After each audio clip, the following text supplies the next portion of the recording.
today we are going to be talking about this book that I got as an ARC actually while I was interning at a bookstore last fall, and I also read it last fall, but because it was an ARC I had to wait to release it, obviously. And that book is A Danger to Herself and Others by Alyssa Sheinmel. This book is about a girl who has found herself in a mental institution and she's like, what is going on? I don't belong here. Get me out of here. I did literally nothing wrong. They're going to realize that I need to get back to school because I'm a senior in college and I'm heading to the Ivy Leagues, and all of this drama is what you kind of enter into at the beginning of the book. I liked it well enough. I think that it had its faults, but the writing was really well done. It was fluid, it was understandable, not kind of hinting at her alleged craziness. The back of this says Girl Interrupted meets We Were Liars, and I really liked We Were Liars. I filmed a review about it a couple of years ago. If you want to check that out, I'll leave the link.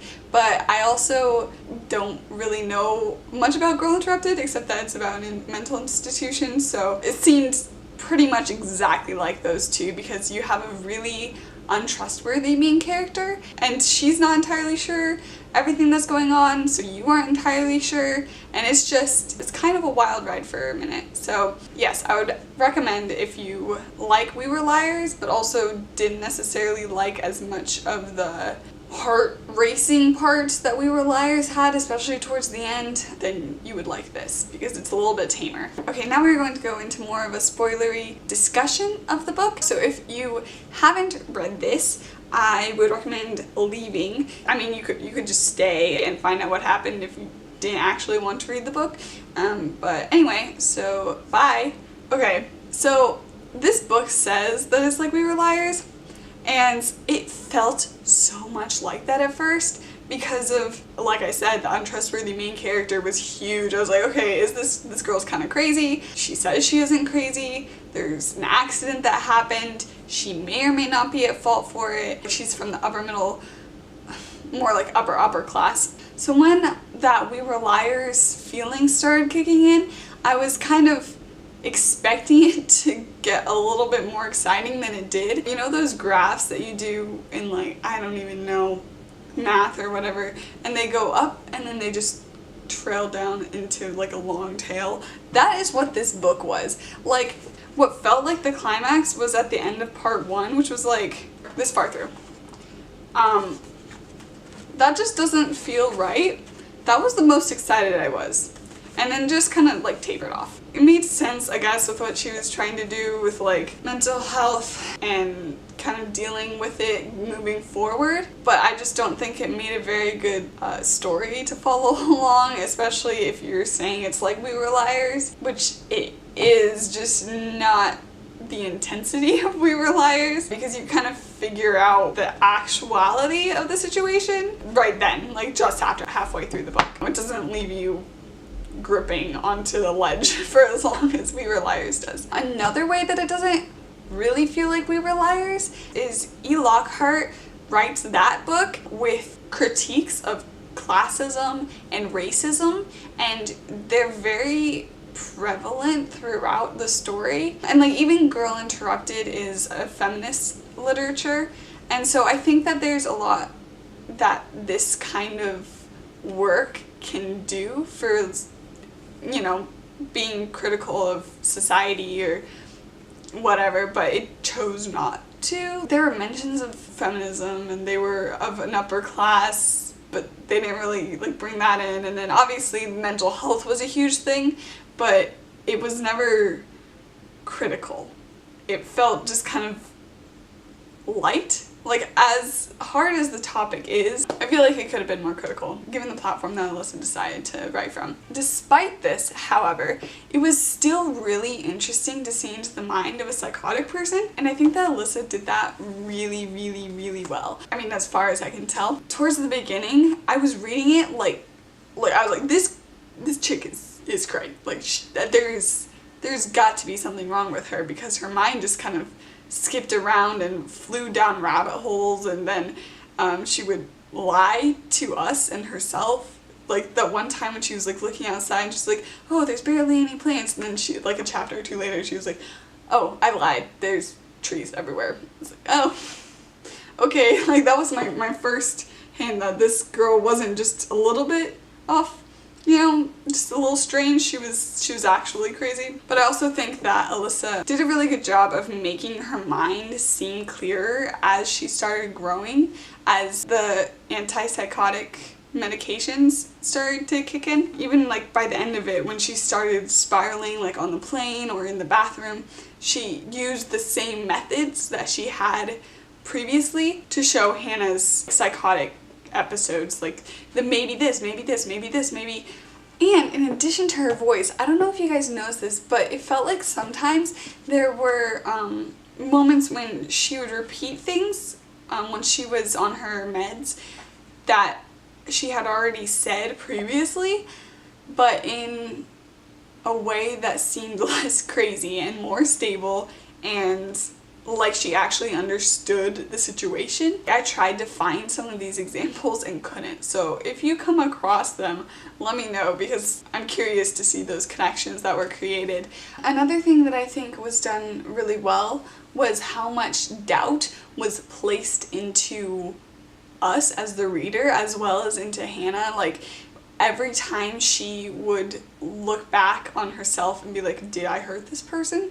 Was the other day a good job of making me doubt myself and also Hannah's reality and Hannah herself and how good of a character she was. Along with that, I feel like it's really relatable to doubt, not necessarily on the same level because I have memories, but there seems to be a lot of times where I could have like accidentally hurt someone, either with my words or like there are things in my life that other people have told me that I haven't really let go of, like either hurtful words or just off the hand comments that like I really took to heart for some reason. And it makes you wonder what you've done in the past that's had that kind of repercussion on other people. I mean, it's not all to the same extent that Hannah felt it in this book, but I don't know, made me start thinking. Another thing that made me think a little bit about this book was the ocean. It mentions the ocean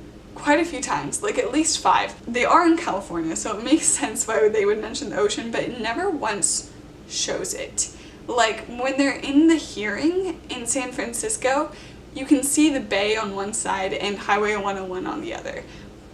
But that's it. Like San Francisco Bay is the extent of the ocean that we see. When she's in the institute, she can't see the ocean because it's on the other side of the building. When she's driving the car, she doesn't want to look out the other side of the window towards the ocean. She looks towards the trees and mountains instead.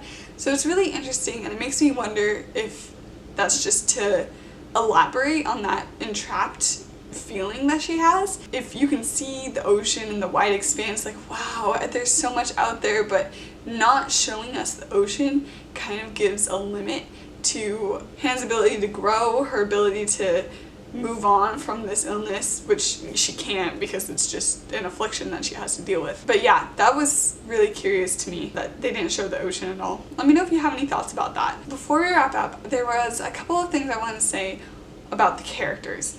I really wanted to know her parents more, and I wanted them to like her better. I really hope that they liked her more than it seemed, because it just hurts me so much that she has to deal with this illness basically on her own because her parents don't even want to look at her. And like, are they even really her parents? Like, I doubted that at one point. I was like, is she actually adopted? Because that would be interesting. That was one of the doubts. Anyway, it would be really nice if they were better parents. Like, I would really enjoy that. I really wanted to know more about, I think it was Clarissa, the queen bee.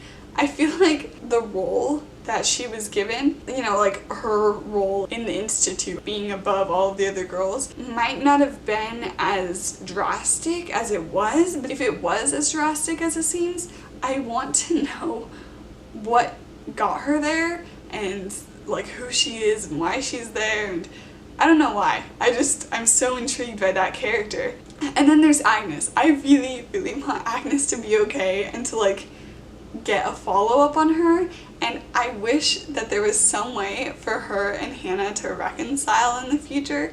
I would like to think that, but I highly doubt that that would ever happen because I bet her parents as soon as Agnes starts like walking and talking, are going to put a restraining order on Hannah, no matter if they're like 20 states away from each other.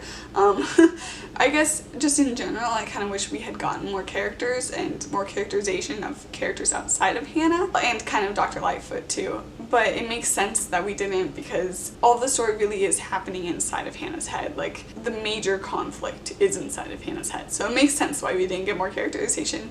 I just really enjoy characters, so it would have been nice. But, so those are my thoughts and opinions on A Danger to Herself and Others by Alyssa Sheinmel.